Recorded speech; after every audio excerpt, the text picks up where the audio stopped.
سلام كما يصنفتا فتواتن كبراتن تخاتاتن تددبي تي في نسعى زدالنا لكم حزرتن وانا زيناتات جناركم قريبنا لنا كتكتاتلونا عند قدمنا بكندي ارستنا تلتاتهم كنفلم بريزيدنت غزياو محدار تግራይ ሌተናንት ጀነራል ታደሰ ወረደ ኣብ ጽባሕ ኩናት ዝርአ ዘሎ ናይ ምህዞ ክያዶ ዝንኣድ ምዃኑ ገሊጾም ኣብ ሃገረ ሱዳን መጽለል ስደተኛታት ተጋሩ ጉርጃ ዝተወልዐ ሓደጋ ሓዊ 12 መጽለሊ ኣጉዶ ምስ ንብረቱ ኣዕንዮም ኣብ ግልጋሎት ታክሲ ከተማ መቐለ ወሰኽ ታሪፍ ተገይሩ ካብ ዝቀውም ክሳብ ዝእዋን እዚ ናብ ኤርትራ ካኣቱ ብመንገዲ ኤርትራ ፍቃድ ዘይረኸበ ስፔሻል ራፖርተር ዝተዋሃበ ዕማም ኣብ ወርሒ ሓምለ ክዛዘም ምዃኑ ተገሊጹ ምምሕዳር ትራምፕ ኤርትራ ትርከበን 12 ሃገራት ናይ ቪዛ እገዳ ገይሩ ናብ ዝርዝሩ ሰጊርና ኣለና ምስ ዕለታዊ ዜናታት ቢንያም ሓድሽ ሰናይ ምክትታል بريزيدنت غزياو محدار تግራይ ሌተናንት ጀነራል ታደሰ ወረደ ኣብ ጽባሕ ኩናት ዝርአ ዘሎ ናይ ምህዞ ክያዶ ዝንኣድ ምዃኑ ገሊጾም ኣብ ቀረባ መዓልታት ኢትዮጵያ ተፍሪ ብዝብል ኣብ ዝተኻየደ ሃገራዊ መድረኽ ንዝተዓወቱ 11 መሃዝቲ ኣብ ከተማ መቐለ መድረኽ የቐኒልና ተኻይዲዩ ፕሬዝዳንት ግዝያዊ ምሕዳር ትግራይ ሌተናንት ጀነራል ታደሰ ወረደ ተዓወቲ እንኳዕ ኣሐጎሰኩም ድሕሪ ምባል ኣብ ጽባሕ ኩናት ዝርአ ዘሎ ናይ ምህዞ ክያዶ ብጣዕሚ ዝንኣድ ምዃኑ ገሊጾምሎም ኣብ ቴክኖሎጂን ፈጠራን ወልዶታት ክጫጭሑን ምግባር መንግስቲ ትኹረት ገይሩ ከም ዝሰርሕ ኣብቲ መድረኽ ቃል ዝኣተው ፕሬዝዳንት ታደሰ ወረደ እቲ ዝተኻየደ መድረኽ የቐንዴልና ንኻልኦት ንምትባዓውን ሓጋዝ ምዃኑ እዮም ኣብርዮም ሓላፊት ቢሮ ሳይንስን ቴክኖሎጂን ዶክተር ኣልጋነሽ ተሰማ መሃዝቲ ሓሳባዊ ምህዞ ናብ ተግባር ዝቐየሩ መሃዝቲ ትግራይ ኣብ ሃገራዊ መድረኽ ኢትዮጵያ ተፍሪ ቀዳማይ ዝወፁ ምዃኖም ድማ ተዛሪበን እዚ ናብ ዝለዓለ ብርኪ ንምብጻሕ ኩሉ ክድግፎምን ክትሓባበሮምን ብፍላይ ኣብ ምጥንኻር ፋይናንሳዊ ዓቕሚ መስርሕ ቦታን ካልኦትን ክስራሕ ይግባእ ክብላውን ገሊፀን ኮሚሽን ኢንቨስትመንትን ቢሮ ትምህርትን ትግራይን መሃዝቲ ዘድልዩ ሓገዛት ንምግባር ምዝምልከቶም እናተዛተዩ ከም ዝሰርሑ ኣብቲ እዋን ገሊፆም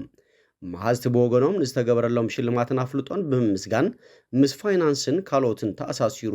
ዝረአ ፀገም ክፍትሓሎም ድማ ሓቲቶም ኣብ ሃገረ ሱዳን መጽለል ስደተኛታት ተጋሩ ጉርጃ ዝተወልዐ ሓደጋ ባርዕ ሓዊ 12 መጽለል ኣጉዶ ምስ ንብረቱ ኣዕንዮም ኣብ ሃገረ ሱዳን ክልል ገዳሪፍ ዝርከብ መጽለል ስደተኛታት ተጋሩ ዝተፈጠረ ሓደጋ ባርዕ ሓዊ ካብ ሓደ ቀሊል ጉድኣት ወጻኢ ኣብ ልዕሊ ህይወት ሰብ ጉድኣት የብጽሕን ኣብ ሓድሕድ መጽለል ዝነበረ ንብረት ገንዘብን ጥሪትን ግና ሙሉእ ብሙሉእ ከም ዝተቃጸለ ተገሊጹ በቲ ባርዕ ሓዊ ልዕሊ 10 ኩንታል ሰሊጥ ልዕሊ 15 ኩንታል መሸላ ሓንቲ ሞተር ሳይክል ሓንቲ ጋሪ ሓደ ኣድጊ ሓደ ከፍትን ሙሉእ ንብረት ገዛን ተቃጺሉ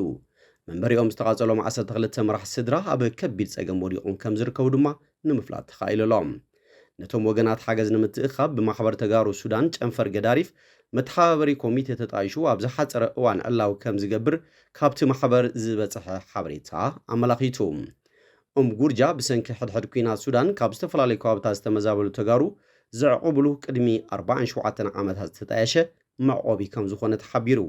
ኣብ ዝወርሒ ጥራይ 3 ሓደጋታት ባርሓዊ ኣብ መዕቆብ ስደተኛታት ተጋሩ ከም ዘጋጠመውን ዝፍለጥ እዩ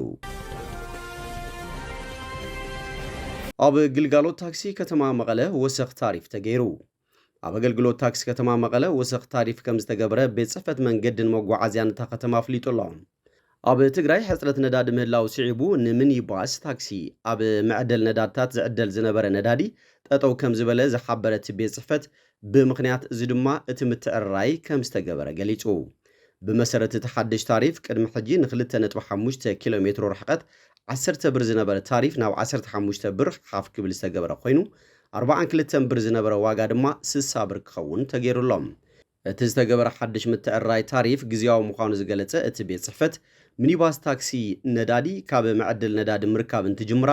እቲ ታሪፍ ናብ ዝነበሮ ከም ዝምለስ እውን ሓበሬታ እቲ ቤት ጽሕፈት ኣመላኺቱ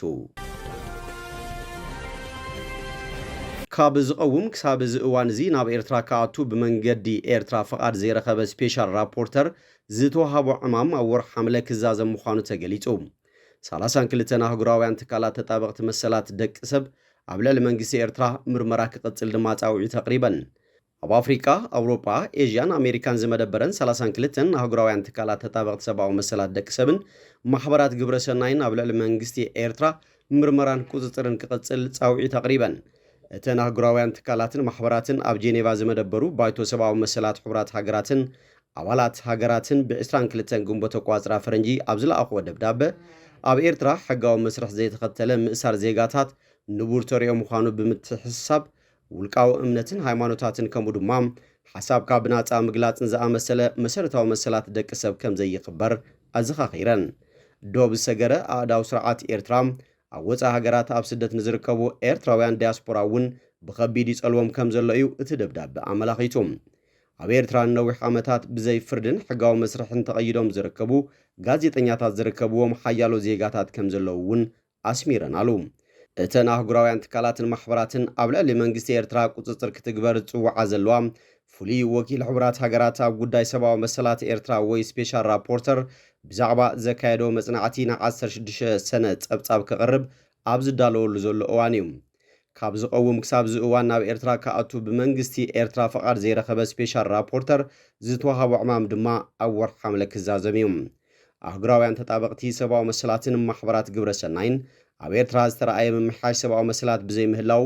ዕማምትን ኩነታት ሰብኣዊ መሰላት ሃገር ዝከታተል ስፔሻል ራፖርተር ክናዋሕን ዝጠልባ እዚ ከምዚ ኢሉ እናሃለወ ምምሕዳር ትራምፕ ኤርትራ ትርከበን 12 ሃገራት ናይ ቪዛ እገዳ ገይሩ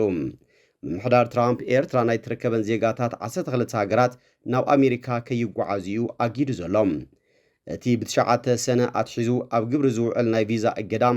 ምስ ግብረ ራዕድን ካልኦትን ኣሜሪካ ስጋኣት እዩ ዝበሎ ጉዳያት ኢሚግሬሽንን ዝተኣሳሰረ ምዃኑ እቲ ምምሕዳር ኣፍሊጦም ከም ኤርትራ ዝኣመሰለ ሃገራት ካብ ኣሜሪካ ብዘይ ድሌቶም ንስጎጉ ሕጋዊ መንበር ፍቓድ ዘይጸንሖም ዜጋታትን ምቕባል ብምሕንጋደን እቲ ናይ ቪዛ እገዳ ክግበረለን እንከሎ